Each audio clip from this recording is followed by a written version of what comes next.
Television news program says that Turkey is clearly a terrorist state with a broad reach. It reports that Turkey is supplying weapons to the terrorist group Boko Haram in Nigeria.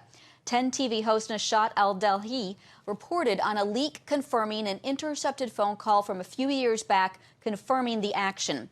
He reported in part, today's leak confirms without a doubt that Erdogan, his state, his government, and his party are transferring weapons from Turkey to, this is a shock, to where you may ask, to Nigeria. And to whom? To the Boko Haram organization. Well, Raymond Ibrahim, a journalism fellow at the David Horowitz Freedom Center and an expert on the Middle East and Islam, joins us now with more on this. Welcome, Raymond. Hello, Heather. Are you surprised by this report? What's your take on it? No, I'm not surprised. And my take on it is that the actual tape that was made that you referenced and you quoted was made apparently in 2014 or 15.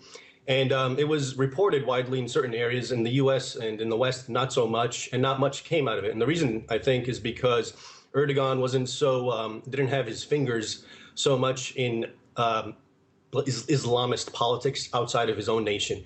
But now that we've seen, Abu Bakr al-Baghdadi, the ISIS Islamic State caliph who was killed recently, and he was found just 3 miles from the Turkish border, which is in fact one of the last, or if not the last bastion of jihadi so-called freedom fighters of attacking the Syrian government.